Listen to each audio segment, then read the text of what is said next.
जय हिंद साथियों, स्वागत है आप सभी का उन्नयन ज्ञान बिंदु जीएस स्टडीज यूट्यूब चैनल पे। तो आइए आज की क्लास को हम लोग शुरू करते हैं। और हम लोग आधुनिक इतिहास में गांधी युग को पढ़ रहे थे। इससे पहले कई सारे क्लास हुए हैं, अगर आप नहीं किए हैं तो यूट्यूब चैनल पे जाइए। आधुनिक इतिहास के नाम से, मॉडर्न हिस्ट्री के नाम से प्लेलिस्ट बना हुआ है, आप वहां पर जाकर के पूरे शुरू से आधुनिक इतिहास को कर सकते हैं। आधुनिक इतिहास के अंतर्गत जितने भी टॉपिक आते हैं, चैप्टर आते हैं, जिसको हमें पढ़ना है 1498 से लेकर के 1947 तक, पुर्तगालियों के आगमन से लेकर के यहाँ तक जो है गांधी युग तक की क्लास को हमने पूरे विस्तार पूर्वक पढ़ाया है। आप वहां से जाकर के क्लास को कर सकते हैं और अपना आधुनिक इतिहास नामक चैप्टर को मजबूत कर सकते हैं, स्ट्रॉन्ग कर सकते हैं। तो आइए साथियों, आज की क्लास को हम लोग शुरू करते हैं।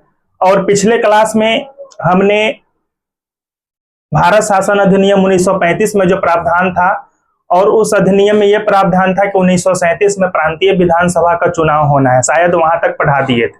प्रांतीय विधानसभा का चुनाव हो चुका था। कांग्रेस का जो है 8 राज्य में सरकार भी बन चुका था, 8 प्रांत में कांग्रेस अपना सरकार बना लिया था। लेकिन द्वितीय विश्व युद्ध जो 1939 से लेकर के 1945 तक जो द्वितीय विश्व युद्ध चला, उस द्वितीय विश्व युद्ध के दौरान अंग्रेजों ने भारतीयों से बिना राय विचार लिए हुए, यानी कि कांग्रेसियों से, यानी कि भारत बोले तो कांग्रेस के नेताओं से बिना सहमति प्रदान किए हुए, बिना राय विचार लिए हुए भारत को द्वितीय विश्व युद्ध में शामिल कर दिया था। इसी वजह से केवल 28 महीने के शासनकाल के बाद कांग्रेस अपना त्याग पत्र दे देता है। 8 प्रांत से कांग्रेस के जो प्रधानमंत्री होता है वो अपना त्याग पत्र दे देता है। प्रधानमंत्री या मुख्यमंत्री, उस समय जो है प्रांत का मुख्यमंत्री जो होता था प्रधानमंत्री ही कहलाता था। तो 8 राज्य से, 8 प्रांत से कांग्रेस अपना त्याग पत्र दे देता है। और इसी त्याग पत्र देने की खुशी में 22 दिसंबर 1939, ये डेट आप याद रखेंगे, 22 दिसंबर 1939 को मुस्लिम लीग जो है मुक्ति दिवस के रूप में मनाता है। मुस्लिम लीग मुक्ति दिवस के रूप में मनाता है। कब मनाता है? 22 दिसंबर 1939। 37 में चुनाव हुआ, 38 में सरकार बनी, और उसके बाद जो है कांग्रेस जो है 37 में चुनाव हुआ, 38 में सरकार बनी, 37 में ही, और 1939 में जो है कांग्रेस क्या करता है? अपना त्याग पत्र दे देता है। 28 महीने तक जो है सरकार चलाता है, उसके बाद क्या करता है? त्याग पत्र दे देता है। ठीक, त्याग पत्र दे देने के बाद मुस्लिम लीग मुक्ति दिवस मनाता है 22 दिसंबर 1940 को। यहां तक जो है हम लोगों ने पिछले क्लास में पढ़ लिया था। कांग्रेस का सरकार भी बन गया था, कांग्रेस जो है इस्तीफा भी दे दिया था। यहां तक जो है पिछले क्लास में हम लोग पढ़ चुके थे। तो आइए आज की क्लास में हम लोग इससे आगे पढ़ेंगे।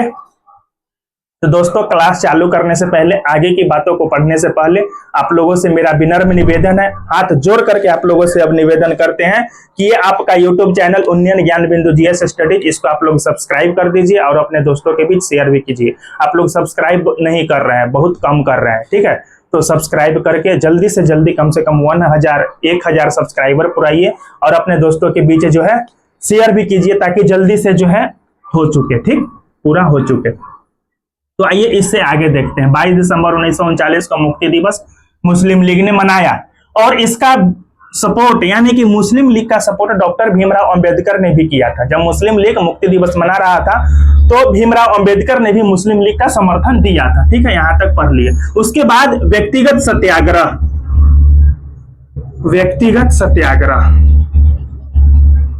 ठीक है, व्यक्तिगत सत्याग्रह जब 1939 से लेकर के 1945 तक, 1939 से लेकर के 1945 तक द्वितीय विश्व युद्ध चला। तो 1939 में द्वितीय विश्व युद्ध की शुरुआत होने वाली थी, द्वितीय विश्व युद्ध की शुरुआत होने वाली थी, ठीक है? तो भारत को इस युद्ध में शामिल करने के लिए अंग्रेजों ने अगस्त प्रस्ताव लाया। अगस्त प्रस्ताव, अंग्रेजों ने क्या लाया साथियों? अगस्त प्रस्ताव लाया। और अगस्त प्रस्ताव 8 अगस्त 1940 को लाया गया। 8 अगस्त 1940, 8 अगस्त 1940, 8 अगस्त 1940 को अंग्रेजों के द्वारा अगस्त प्रस्ताव लाया गया। इसको अगस्त में लाया गया, इसीलिए इसको हम लोग अगस्त प्रस्ताव कहते हैं, ठीक, अगस्त प्रस्ताव कहते हैं। 8 अगस्त 1940, ये डेट आप याद रखेंगे। 8 अगस्त 1940 को अगस्त प्रस्ताव लाया गया। और इस प्रस्ताव के माध्यम से यह कहा गया भारतीयों को, यानी कि कांग्रेसों को यह कहा गया कि द्वितीय विश्व युद्ध के बाद भारत को स्वतंत्रता देना है, यानी कि पूर्ण राज्य देना है या नहीं देना है, इस पर जो है अंग्रेज विचार विमर्श करेगी, इस पर जो है अंग्रेज विचार विमर्श करेगा। उसके बाद ये कहा गया कि वायसराय की जो कार्यकारिणी परिषद है, वायसराय की कार्यकारिणी परिषद में भारतीयों की संख्या बढ़ा दी जाएगी, भारतीयों की संख्या वायसराय की कार्यकारिणी परिषद में बढ़ा दी जाएगी। तो ये सब बात जो है अगस्त प्रस्ताव के तहत कहा गया, और अगस्त प्रस्ताव के तहत इसका मूल उद्देश्य यह था अगस्त प्रस्ताव को, कि अगस्त प्रस्ताव के तहत जो है ब्रिटेन ये दिखाना चाहता था कि भारत ब्रिटेन के साथ खड़ा है, द्वितीय विश्व युद्ध में भारत ब्रिटेन के साथ खड़ा है। अगस्त प्रस्ताव के माध्यम से ब्रिटिश यानी कि अंग्रेज ये साबित करना चाह रहा था कि जो भारतीय हैं, सभी भारतीय जो है ब्रिटेन के साथ द्वितीय विश्व युद्ध में खड़ा है, यानी कि साथ देने के लिए तैयार है। ठीक, लेकिन अगस्त प्रस्ताव का विरोध किया गया कांग्रेस के नेताओं के द्वारा, महात्मा गांधी के द्वारा, कांग्रेसियों द्वारा अगस्त प्रस्ताव का जो है विरोध किया गया। और महात्मा गांधी ने अगस्त प्रस्ताव के विरोध को लेकर के महात्मा गांधी ने व्यक्तिगत सत्याग्रह की शुरुआत की। वही अगस्त प्रस्ताव पूरे देश दुनिया में यह दिखाना चाह रहा था कि द्वितीय विश्व युद्ध में भारत का समर्थन ब्रिटेन को है, भारत जो है ब्रिटेन के साथ द्वितीय विश्व युद्ध में लड़ने के लिए तैयार है, साथ देने के लिए तैयार है। लेकिन महात्मा गांधी अगस्त प्रस्ताव का विरोध कर रहे थे, कांग्रेस के सारे नेता अगस्त प्रस्ताव का विरोध कर रहे थे, और महात्मा गांधी ने व्यक्तिगत सत्याग्रह चालू किया, व्यक्तिगत सत्याग्रह। ठीक है, और व्यक्तिगत सत्याग्रह के जरिए महात्मा गांधी घूम घूम कर लोगों को यह कहें कि कांग्रेस जो है यानी कि भारत द्वितीय विश्व युद्ध में अंग्रेजों का साथ नहीं देने वाला है, क्योंकि प्रथम विश्व युद्ध में भारत ने अंग्रेजों का साथ दिया था, इसके बदले में भारतीय को जलियांवाला बाग मिला था, जलियांवाला बाग।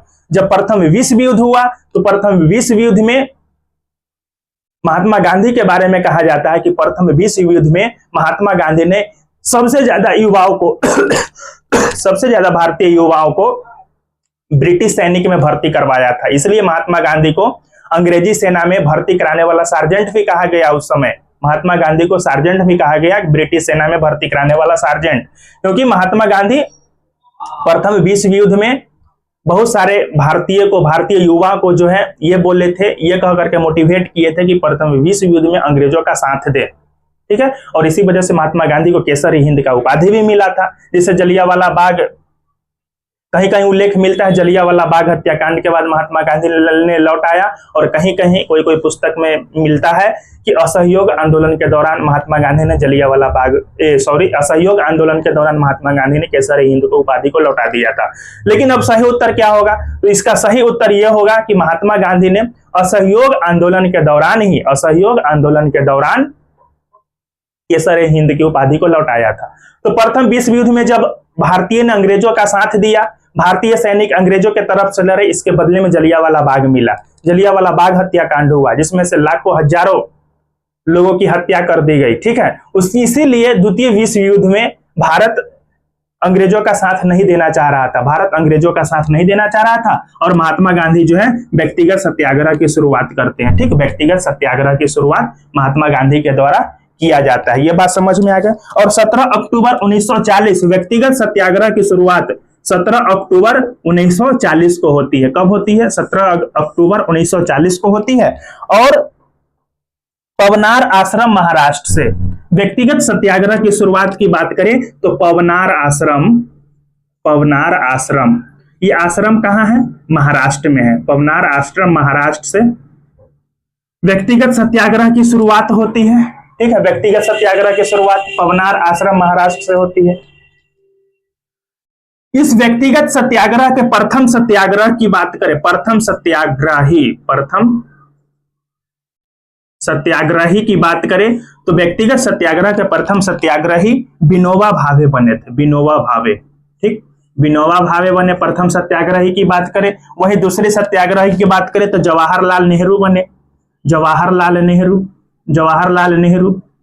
ठीक, तो ये दोनों व्यक्ति का नाम आप यहां से याद रखेंगे। अगर यहां से प्रश्न सीधे तौर पर पूछा जाता है कि व्यक्तिगत सत्याग्रह के प्रथम सत्याग्रही कौन बने थे, तो प्रथम सत्याग्रही दोस्तों विनोबा भावे बने थे, विनोबा भावे बने थे, विनोबा भावे बने थे प्रथम सत्याग्रही, और वही दूसरे सत्याग्रही जवाहरलाल नेहरू बने थे। और महात्मा गांधी की ये विचारधारा थी, महात्मा गांधी की ही विचारधारा थी व्यक्तिगत सत्याग्रह।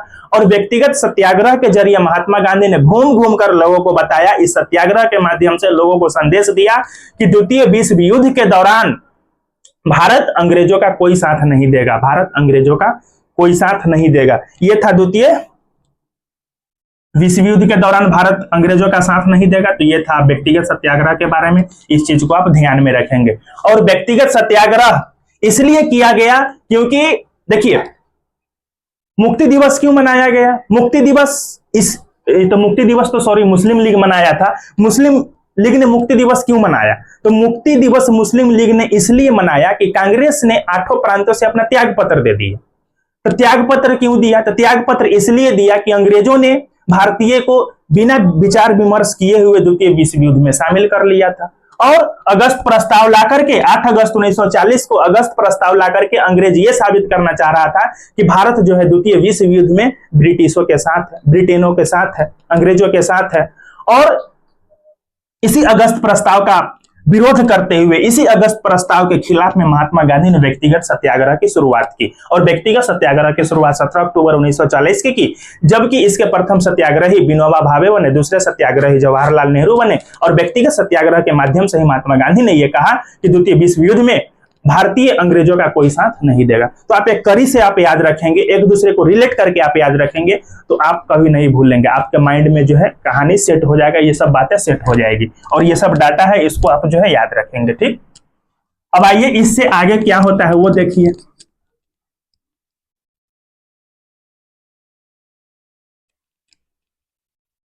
अब इससे आगे देखिए क्या होता है। द्वितीय विश्व युद्ध 1939 में शुरू हो गया। 1939 में द्वितीय विश्व युद्ध की शुरुआत हो चुकी। द्वितीय विश्व युद्ध की शुरुआत 1939 में हो चुका है, ठीक है, 1939 में हो चुका है। अब इस बात को हम लोग यहीं पे रखते हैं, 1939 की बात को, या इसको थोड़ा सा और आगे बढ़ा देते हैं, तब जाकर के इसको स्टॉप करेंगे। 1939 में द्वितीय विश्व युद्ध की शुरुआत हो चुका। भारत का सपोर्ट ब्रिटेन को मिल नहीं रहा है। इसमें मित्र राष्ट्र हुआ करता था और धुरी राष्ट्र हुआ करता था। मित्र राष्ट्र की बात करें तो ब्रिटेन, अमेरिका, चाइना, ये सब मित्र राष्ट्र में आता था। धुरी राष्ट्र में जर्मनी, जापान, ये सब धुरी राष्ट्र में आता था। तो 1939 से लेकर के 40, 41, 42 के आसपास जो है धुरी राष्ट्रों की जीत हो रही थी, मित्र राष्ट्रों की हार हो रही थी। मतलब शुरुआती दौर में ब्रिटिशों की हालत खराब थी, अमेरिका की भी हालत खराब थी, चाइना की भी हालत खराब थी। तो मित्र राष्ट्र के अंतर्गत जितने भी राष्ट्र आते थे, तो जैसे ही द्वितीय सेकेंड वर्ल्ड वॉर स्टार्ट हुआ तो 1939 से लेकर के 42 तक के आसपास, 40, 41, 42 तक के आसपास में धुरी राष्ट्र मजबूत स्थिति में था। धुरी राष्ट्र की जीत हो रही थी और मित्र राष्ट्र की हार हो रही थी। जब मित्र राष्ट्र की हार हो रही थी तो ब्रिटेन के ऊपर अमेरिका ने दबाव बनाया। ब्रिटेन के ऊपर जो मित्र राष्ट्र थे वो सब ने मिलकर के ब्रिटेन के ऊपर दबाव बनाया और दबाव बनाते हुए ये कहा कि भारत को थोड़ी बहुत जो है आंशिक आजादी दे दिया जाए और किसी तरह भारतीय को समझा बुझा करके जो है सेकेंड वर्ल्ड वॉर में शामिल किया जाए, सेकेंड वर्ल्ड वॉर में शामिल किया जाए। क्यों शामिल किया जाए? क्योंकि प्राथमिक दौर में देखा जाए तो ब्रिटिशों की हालत खराब थी, ब्रिटेन का हालत खराब था, क्योंकि धुरी राष्ट्र की जगह जगह पर जीत मिल रही थी। जगह जगह पर धुरी राष्ट्र, जापान, जर्मनी, ये सब जो है जीत रहा था और अंग्रेजों की जगह जगह पे हार हो रही थी। मित्र राष्ट्र के अंतर्गत जितने भी राष्ट्र आते थे सभी की हार हो रही थी। तो सभी राष्ट्रों ने मिलकर के ब्रिटिशों के ऊपर दबाव बनाया कि किसी तरह भारतीयों को शामिल किया जाए, और वही किसी तरह से भारतीयों को शामिल करने के लिए क्रिप्स मिशन योजना लाया गया। क्रिप्स मिशन योजना लाया गया। क्रिप्स मिशन योजना को 1942 में लाया गया। क्रिप्स मिशन योजना को कब लाया गया? 1942 को लाया गया। और 23 मार्च 1942 को क्रिप्स मिशन का योजना हुआ, भारत आगमन हुआ भारत में। कब? 23 मार्च 1942। और ये स्टैफोर्ड क्रिप्स इस क्रिप्स मिशन के अध्यक्ष स्टैफोर्ड क्रिप्स थे। यानी कि स्टैफोर्ड क्रिप्स के द्वारा, आप नाम याद रखेंगे, स्टैफोर्ड क्रिप्स के द्वारा क्रिप्स मिशन योजना को भारत लाया गया। ये एक सदस्यीय टीम था, इसमें जो है सिर्फ और सिर्फ स्टैफोर्ड क्रिप्स ही थे। और स्टैफोर्ड क्रिप्स के द्वारा क्रिप्स मिशन योजना का आगमन साथियों 23 मार्च 1942 को भारत हुआ। 23 मार्च 1942 को भारत हुआ, जब सेकेंड वर्ल्ड वॉर चल रहा था 1939 से लेकर के 1942 तक, अंग्रेजों को मुंह की खानी पड़ रही थी, जगह जगह पर जो है हार मिल रहा था मित्र राष्ट्र को। और जब क्रिप्स मिशन योजना भारत आने वाला था तो भारतीय को क्रिप्स मिशन योजना से बहुत उम्मीद था, बहुत उम्मीद था भारतीय को। यहां तक कि कांग्रेस के नेताओं को यह लग रहा था कि अंग्रेज परेशान होकर के द्वितीय विश्व युद्ध में अंग्रेज उलझा हुआ है, जगह जगह पर उसको हार मिल रहा है, अंग्रेज जो है उग्र होकर के कहीं भारत को आजाद न कर दे 1942 में ही।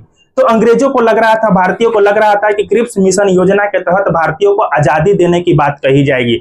और जो कांग्रेस के नेता थे यानी कि भारतीय थे, वो एक ही बात पर डटे हुए थे, जब तक भारत को पूर्ण स्वतंत्रता नहीं दिया जाएगा, पूर्ण स्वराज नहीं दिया जाएगा, तब तक भारत जो है द्वितीय विश्व युद्ध में शामिल नहीं होगा। तो क्रिप्स मिशन योजना से भारतीयों को, कांग्रेस के नेताओं को काफी उम्मीदें था, मुस्लिम लीग के नेताओं को भी उम्मीद था, काफी उम्मीद था। लेकिन जैसे ही क्रिप्स मिशन योजना भारत आया, क्रिप्स मिशन योजना भारत आया 23 मार्च 1942 को, तो इसमें जो है डोमिनियन स्टेट्स की बात कही गई थी। डोमिनियन स्टेट्स, पूर्ण स्वराज देने के जगह पर डोमिनियन स्टेट्स की बात कही गई थी क्रिप्स मिशन में। अब महात्मा गांधी क्रिप्स मिशन योजना का विरोध किए और इसको पोस्ट डेटेड चेक की संज्ञा दिए। मतलब वैसा चेक जिसका डेट ही खत्म हो चुका है। आप बैंक में चेक भंजाने जाते हैं तो चेक का वैलिडिटी 3 महीना तक रहता है। 3 महीना के अंदर आप चेक भंजाना चाहते हैं तो भंज जाएगा, उसके बाद जो है वो पोस्ट डेटेड चेक हो जाता है, मतलब उस चेक का कोई वैल्यू नहीं रहता है। तो महात्मा गांधी ये कह करके क्रिप्स मिशन योजना को पोस्ट डेटेड चेक की संज्ञा दिए कि 1931 में फिर आप पीछे आइए। 1931 में द्वितीय गोलमेज सम्मेलन में फिर हम आपको पीछे लेकर के आते हैं। 30 में प्रथम गोलमेज सम्मेलन हुआ जिसमें कांग्रेस नहीं गया। 1931 में द्वितीय गोलमेज सम्मेलन हुआ जिसमें कांग्रेस गया। द्वितीय गोलमेज सम्मेलन में कांग्रेस क्यों गया? तो महात्मा गांधी जेल में बंद थे, गांधी जी को बाहर निकाला गया, गांधी इरविन समझौता हुआ। गांधी इरविन समझौता के तहत कांग्रेस जो है द्वितीय गोलमेज सम्मेलन में गया। ये में बहुत सारा कहानी है जिसको हमने पिछले क्लास में बता दिया है, यहाँ पर बताना उचित नहीं है। तो महात्मा गांधी जब द्वितीय गोलमेज सम्मेलन में लंदन गए थे तो वहां पर जो है डोमिनियन स्टेट्स की मांग किए थे कि भारत को डोमिनियन स्टेट्स का दर्जा दे दिया जाए, जबकि कांग्रेस के सभी नेता भारत को पूर्ण स्वराज दिलाने की मांग करते थे। और महात्मा गांधी जानते थे इस बात को कि अंग्रेज तुरंत जो है भारत को यूं ही आजाद नहीं कर देगा, पहले उससे आंशिक आजादी लिया जाए, मतलब डोमिनियन स्टेट्स की मांग की जाए। अगर भारत को डोमिनियन स्टेट्स मिल जाता है, आंशिक आजादी मिल जाती है, उसके बाद फिर हम पूर्णतः आजादी ले लेंगे, उसके बाद फिर से हम लोग पूर्ण स्वराज की मांग करेंगे। तो महात्मा गांधी द्वितीय गोलमेज सम्मेलन में जब डोमिनियन स्टेट्स की मांग को उठाए थे तो अंग्रेज जो है वहां पर सांप्रदायिकता का मोड़ देते हुए मुद्दा को भटका दिया था। ये बोला था कि मुस्लिम लीग को जो है सांप्रदायिकता के आधार पर पृथक निर्वाचन का अधिकार जारी रहेगा, दलितों को भी जो है पृथक निर्वाचन का अधिकार मिलेगा। तो सांप्रदायिकता और दलितों को जो है पृथक निर्वाचन के आधार पर इस मुद्दा को ही भटका दिया था और भारत को डोमिनियन स्टेट्स देने से मना कर दिया था। और जब वही क्रिप्स मिशन योजना 1942 में जब भारत आया तो महात्मा गांधी विरोध कर दिए, पोस्ट डेटेड चेक की संज्ञा दिए कि तब वैसा चेक है जिसका अवधि ही खत्म हो गया है। 1931 में हम पूर्ण डोमिनियन स्टेट्स की मांग किए तो आप देवे नहीं किए और अभी आए हैं डोमिनियन स्टेट्स की मांग देने। भारत को डोमिनियन स्टेट्स नहीं चाहिए, अब चाहिए तो पूर्ण स्वराज ही चाहिए, पूर्ण स्वराज ही भारत को चाहिए। और ये सब बात कहते हुए जो है क्रिप्स मिशन योजना का बहिष्कार कर दिया जाता है और उसके बाद असहयोग आंदोलन की शुरुआत होती है। असहयोग आंदोलन की शुरुआत क्रिप्स मिशन योजना के बहिष्कार के बाद असहयोग आंदोलन शुरुआत की जाती है।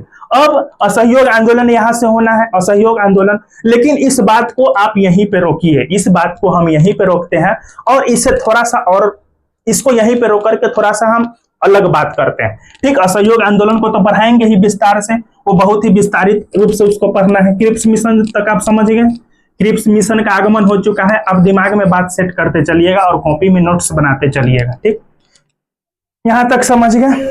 ठीक, हमने आपको क्या क्या समझाया? व्यक्तिगत सत्याग्रह के बारे में समझाया, उसके बाद अगस्त प्रस्ताव को समझाया, अगस्त प्रस्ताव के खिलाफ में व्यक्तिगत सत्याग्रह किया गया।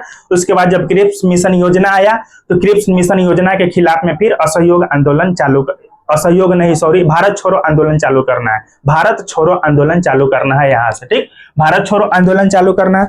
अब यहां से देखिए, यहां से थोड़ा सा हम पीछे लेकर के चलते हैं 1930 में। 1930 में लेकर के चलते हैं 1930 में क्या होता है कि मुस्लिम लीग का अधिवेशन होता है।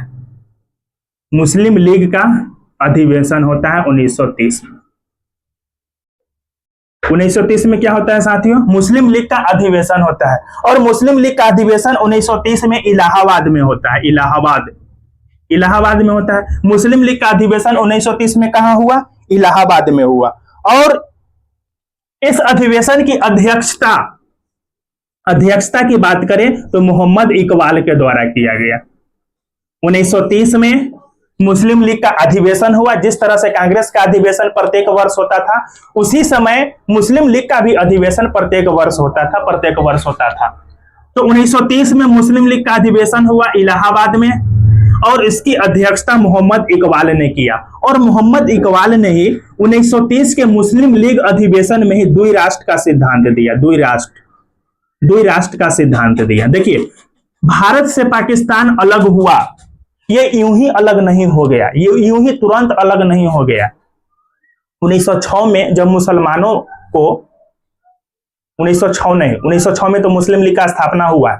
1909 में आगे चलकर जब मुसलमानों को पृथक निर्वाचन के आधार पर, सांप्रदायिकता के आधार पर पृथक निर्वाचन का अधिकार मिला मुसलमानों को, तो इस चीज की बीज वहीं बो दी गई थी अंग्रेजों के द्वारा। इसमें अंग्रेजों का बहुत बड़ा योगदान है। मुसलमान थोड़ी भारत से अलग मतलब पाकिस्तान चाहता था, लेकिन जैसे ही मुसलमानों को पृथक निर्वाचन का अधिकार दे दिया गया 1909 में, तो ये हिंदू और मुस्लिम के बीच जो दरार पैदा हुआ, फूट डालो और शासन करो की नीति अंग्रेजों ने अपनाया, और हिंदू और मुसलमान को आपस में लड़ा करके बांटने का काम वही कर दिया था। 1909 में ही जो है बीज बो दिया गया था। 1909 से लेकर के आगे चलकर 1930 आते आते द्वि राष्ट्र सिद्धांत की बात होने लगी। कब? 1930 आते आते मोहम्मद इकबाल ने द्वि राष्ट्र सिद्धांत की बात किया, और ये कहा कि हिंदू के लिए हिंदुस्तान होना चाहिए और मुस्लिम के लिए एक अलग राष्ट्र होना चाहिए। मतलब पाकिस्तान शब्द का जिक्र अभी तक नहीं है। 1930 तक जो है पाकिस्तान शब्द का जिक्र नहीं है। सीधे तौर पर यह कहा जा रहा है इकबाल के द्वारा कि हिंदुओं के लिए एक अलग राष्ट्र होना चाहिए और मुसलमानों के लिए एक अलग राष्ट्र होना चाहिए। अब मुसलमान किधर से राष्ट्र लेगा, मुसलमान को कितना हिस्सा चाहिए, कैसे राष्ट्र का बंटवारा होगा 1930 तक कोई जिक्र नहीं है। 1930 में सिर्फ इस बात का जिक्र किया गया है कि मोहम्मद इकबाल ये कहता है कि हिंदू के लिए एक अलग राष्ट्र होगा और मुसलमान के लिए एक अलग राष्ट्र होगा। इस बात का जिक्र 1930 तक हो चुका है। उसके बाद 1930 के बाद 1934 में 1933-34 की बात करें तो 1933-34 के आसपास एक व्यक्ति हुआ करता था। 1933-34 के आसपास बात करें तो एक व्यक्ति हुआ करता था जिसका नाम था चौधरी रहमत अली। 1933-34 में एक व्यक्ति हुआ करता था जिसका नाम था चौधरी रहमत अली। ये चौधरी रहमत अली जो है कैम्ब्रिज विश्वविद्यालय में पढ़ता था, कैम्ब्रिज विश्वविद्यालय का छात्र था। कैम्ब्रिज विश्वविद्यालय का चौधरी रहमत अली छात्र था। 1930 में द्वि राष्ट्र सिद्धांत को मोहम्मद इकबाल दिया इलाहाबाद के मुस्लिम लीग के इलाहाबाद अधिवेशन में। इस बात को आप ध्यान रखेंगे, इस डाटा को आप याद रख लेंगे। ठीक, द्वि राष्ट्र सिद्धांत दिया कि हिंदू के लिए अलग राष्ट्र, मुसलमान के लिए अलग राष्ट्र। 1933-34 में चौधरी रहमत अली एक छात्र था कैम्ब्रिज विश्वविद्यालय का। यही जो है पाकिस्तान शब्द को गढ़ा था। चौधरी रहमत अली के द्वारा ही पाकिस्तान शब्द को गढ़ा गया। पाकिस्तान शब्द का तैयार देखिए यहां पर होता है। 1933-34 में चौधरी रहमत अली पाकिस्तान शब्द को गढ़ता है और ये कहता है कि पाकिस्तान शब्द का जो निर्माण ये मतलब चौधरी रहमत अली ने जो किया, पाकिस्तान शब्द को गढ़ा। प से पंजाब, अ से अफगान प्रांत, क से कश्मीर और स से सिंध और तान से बलूचिस्तान। मतलब चौधरी रहमत अली ने पंजाब, अफगान प्रांत, पंजाब इसके नाम में ही है, पूरा प्रांत इसी के नाम में छुपा हुआ है। प से आप स्टार्ट कीजिए, प से पंजाब के बाद अफगान प्रांत, उसके बाद कश्मीर, उसके बाद कश्मीर के बाद सिंध और बलूचिस्तान। पंजाब, अफगान प्रांत, सिंध, कश्मीर और बलूचिस्तान, इस प्रांतों को मिलाकर के पाकिस्तान का निर्माण किया जाएगा। इस प्रांतों को मिलाकर के एक अलग राष्ट्र का निर्माण किया जाएगा जो मुसलमानों के लिए होगा।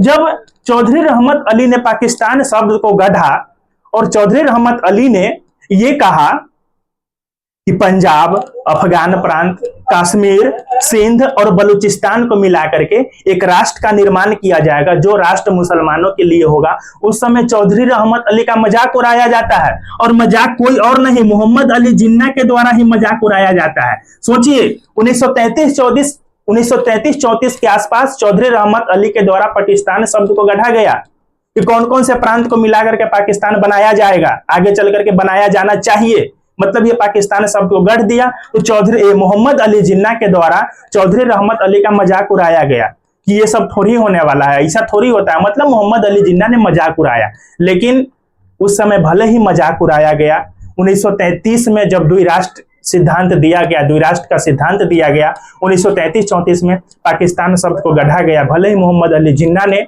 मजाक उड़ाया, लेकिन जो चौधरी रहमत अली ने सपना देखा था, इसकी सपना 1947 आते आते पूरा हो जाता है।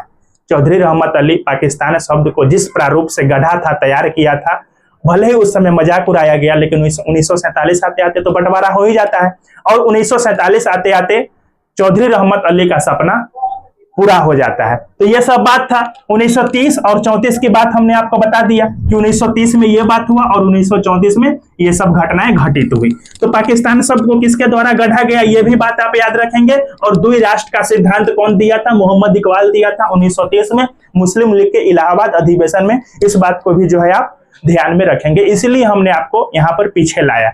उसके बाद यहां से जब आप आगे बढ़ेंगे, यहां से आप आगे बढ़ेंगे तो फिर आइए 1940 के मुस्लिम लीग का लाहौर अधिवेशन। 1940 में आइए, 1940 में फिर होता है मुस्लिम लीग का लाहौर अधिवेशन। मुस्लिम लीग का लाहौर अधिवेशन होता है कब, 1940 में होता है। मुस्लिम लीग का लाहौर अधिवेशन कब होता है, 1940 में होता है। और 1940 में जो मुस्लिम लीग का लाहौर अधिवेशन होता है, इसके अध्यक्ष रहता है मोहम्मद अली जिन्ना। इसकी अध्यक्षता किसके द्वारा किया जाता है, तो इसकी अध्यक्षता की बात करें तो जिन्ना के द्वारा किया जाता है। ठीक, 1940 में मुस्लिम लीग का अधिवेशन हुआ, लाहौर अधिवेशन, और जिसकी अध्यक्षता मोहम्मद अली जिन्ना ने किया। और इसी अधिवेशन में पाकिस्तान की मांग की प्रस्ताव को पारित कर लिया गया। इसी अधिवेशन में मोहम्मद अली जिन्ना के द्वारा 1940 के मुस्लिम लीग के लाहौर अधिवेशन में पाकिस्तान के प्रस्ताव को पारित कर लिया गया। पाकिस्तान के प्रस्ताव को पारित कर लिया गया मुस्लिम लीग के द्वारा कि मुसलमानों को क्या चाहिए, पाकिस्तान चाहिए। मुसलमानों को क्या चाहिए, पाकिस्तान चाहिए। 1909 में अधिकार मिला। 1909 में जब अधिकार मिला मुसलमानों को पृथक निर्वाचन का अधिकार, 1930 में द्विराष्ट्र का सिद्धांत दिया गया।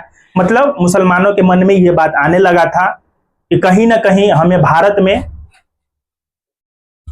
रहना उचित नहीं है। हम धर्म के नाम पर, हम जात के नाम पर, हम मजहब के नाम पर हमें जो है एक अलग राष्ट्र चाहिए, अलग राष्ट्र चाहिए। और 1930 में द्विराष्ट्र का सिद्धांत हुआ, 34 में पाकिस्तान शब्द को गढ़ा गया, और 1940 में मुस्लिम लीग का अधिवेशन जब लाहौर अधिवेशन हुआ तो इसके अध्यक्ष मोहम्मद अली जिन्ना ने अध्यक्षता किया। और जिन्ना ने पाकिस्तान के प्रस्ताव को पारित कर लिया गया मुस्लिम लीग के द्वारा कि पाकिस्तान एक अलग राष्ट्र होगा, जिसको जो है मजहब के आधार पर, धर्म के आधार पर जो है मुसलमानों के लिए जो है पाकिस्तान का एक अलग राष्ट्र की मांग किया जाना चाहिए। ये प्रस्ताव को जो है कब पारित कर लिया गया, तो 1940 के मुस्लिम लीग के लाहौर अधिवेशन में पारित कर लिया गया। अब इस पाकिस्तान के प्रारूप को तैयार सिकंदर हयात खान ने किया था। इस पाकिस्तान के प्रारूप को तैयार, अगर इसके प्रारूप के तैयार की बात करें तो सिकंदर हयात खान इस प्रारूप को तैयार किया था। और वहीं प्रस्तुत की बात करें तो इस प्रारूप को प्रस्तुत फजलुल हक के द्वारा इस प्रस्ताव को क्या किया गया था, पारित किया गया था। तो यहां से आप ये सब चीज को याद रखेंगे। जो पाकिस्तान के प्रस्ताव को पारित किया गया 1940 के लाहौर अधिवेशन में, तो इस पाकिस्तान के प्रस्ताव के प्रारूप, माने कि इसका प्रारूप सिकंदर हयात खान तैयार किया था, और वहीं इस प्रस्तुत को पारित किया था कौन, प्रारूप को यह किया था सिकंदर हयात खान किया था, प्रारूप तैयार, और इसको प्रस्तुत किया गया था। मतलब इस मुस्लिम लीग के अधिवेशन में जो इस प्रस्ताव को तैयार किया, जो इस पाकिस्तान शब्द के मतलब पाकिस्तान एक अलग राष्ट्र होगा, जिसके प्रारूप सिकंदर हयात का तैयार किया था, इसके प्रारूप को प्रस्तुत किया फजलुल हक। इसके प्रारूप को प्रस्तुत किसके द्वारा किया गया? फजलुल हक के द्वारा किया गया। उसके बाद 1943 में फिर मुस्लिम लीग का अधिवेशन होता है 1943 में। और 1943 में जब मुस्लिम लीग का अधिवेशन होता है तो इसमें मोहम्मद अली जिन्ना ने नारा दिया बांटो और छोड़ो, मतलब अंग्रेजों के सामने स्पष्ट कहा कि बांटो और छोड़ो, बांटो और छोड़ो। और मोहम्मद अली जिन्ना ने यह भी नारा दिया हम लड़कर लेंगे पाकिस्तान, मतलब हम लड़कर लेंगे पाकिस्तान। 1943 आते आते पाकिस्तान एक अलग राष्ट्र होगा, मतलब पाकिस्तान की मांग जोर शोर से होने लगी, जोर शोर से उठने लगी मुस्लिम लीग के द्वारा। और 1943 के मुस्लिम लीग के अधिवेशन में मोहम्मद अली जिन्ना ने कहा हम लड़कर लेंगे पाकिस्तान और बांटो और छोड़ो का नारा दिया, मतलब अंग्रेजों को स्पष्ट तौर पर बोला हमें कुछ नहीं चाहिए, हमें बांट दो और तुम छोड़ करके चले जाओ। बांटो और छोड़ो का नारा और हम लड़कर लेंगे पाकिस्तान, मोहम्मद अली जिन्ना ने ये जो है नारा दिया। उसके बाद 1946 आते आते 16 अगस्त 1946 से दंगा होना प्रारंभ हो गया। 16 अगस्त 1946 को 1946 आते आते 16 अगस्त 1946 को मुस्लिम लीग ने प्रत्यक्ष कार्रवाई दिवस मनाया, डायरेक्ट एक्शन डे, प्रत्यक्ष कार्रवाई दिवस मतलब डायरेक्ट एक्शन डे। ठीक, 1946 में 16 अगस्त 1946 से दंगा होना प्रारंभ हो गया। जहां पर मुसलमान ज्यादा थे हिंदू काटा गया, जहां पर हिंदुओं की संख्या ज्यादा थी मुसलमान काटा गया, मतलब हिंदू और मुसलमान आपस में लड़ने लगे। 16 अगस्त 1946 को जिन्ना ने डायरेक्ट एक्शन डे के रूप में मनाया और इसी दिन से दंगा होना प्रारंभ हो गया और कलकत्ता जो है दंगा का प्रमुख केंद्र बनकर के उभरा और कलकत्ता से यह दंगा संपूर्ण भारत में होने लगी। कांग्रेस बंटवारा के पक्ष में नहीं आ रहा था, कांग्रेस बंटवारा के पक्ष में नहीं आ रहा था। कांग्रेस नहीं चाहती थी, महात्मा गांधी नहीं चाहते थे कि भारत और पाकिस्तान को बंटवारा किया जाए, ठीक है, धर्म के नाम पर भारत का टुकड़ा हो, भारत को बंटवारा किया जाए। लेकिन मुस्लिम लीग ने जब 16 अगस्त 1946 से प्रत्यक्ष कार्रवाई दिवस मनाया, जिन्ना जो है लंगटे नाच करना चालू कर दिया कि हमें हर हाल में पाकिस्तान चाहिए तो चाहिए। और जब दंगा में हजारों की संख्या में हिंदू मारे गए, मुसलमान मारे गए, तब जाकर के जो है कांग्रेस बंटवारा के पक्ष में आता है और तब जाकर के साथियों 14 अगस्त 1947 को देश को बंटवारा कर दिया जाता है धर्म के नाम पर। 14 अगस्त 1947 को देश का बंटवारा होता है, 15 अगस्त 1947 को आजादी मिलती है। तो ये सब कहानी था। हमने क्रिप्स मिशन को छोड़ दिया है पीछे। क्रिप्स मिशन के प्रस्ताव को ठुकरा करके भारत छोड़ो आंदोलन 1942 में चालू करना है, वहां पर हमने छोड़ा है और वहां पर छोड़ करके इसको 1930 से रिलेट करके हमने यहां तक बढ़ा दिया है। अगले क्लास में हम लोग भारत छोड़ो आंदोलन के बारे में पढ़ेंगे। और जानते हैं एक चीज आप यहां से समझ लीजिए कि भले ही मोहम्मद अली जिन्ना ने पाकिस्तान की मांग की और भारत का बंटवारा भी हुआ, भारत के टुकड़े भी हुए धर्म के आधार पर, पाकिस्तान जैसे नए राष्ट्रों का उदय हुआ, जन्म हुआ, लेकिन यहां पर सिर्फ और सिर्फ मोहम्मद अली जिन्ना का ही गलती नहीं है, मुस्लिम लीग का ही गलती नहीं है। और एक बात और, हिंदुओं के लिए तो सिर्फ एक ही रास्ता था कि हिंदुओं के हिंदुस्तान में ही रहना है, लेकिन मुसलमानों के लिए दो रास्ता था। मुसलमानों के सामने यह प्रस्ताव रखा गया कि जो पाकिस्तान जाना चाहता है वो पाकिस्तान चले जाए और जो मुसलमान को अपने राष्ट्र से प्रेम है, भारत से प्रेम है, अपने देश के प्रति लगाव है, अपने देश से प्यार करते हैं, तो वो मुसलमान भारत में रह सकते हैं। तो जो भारतीय मुसलमान थे, जो सच्चे मुसलमान थे, जो अपने आप को भारतीय मानते थे, वो मुसलमान भारत में रह गए।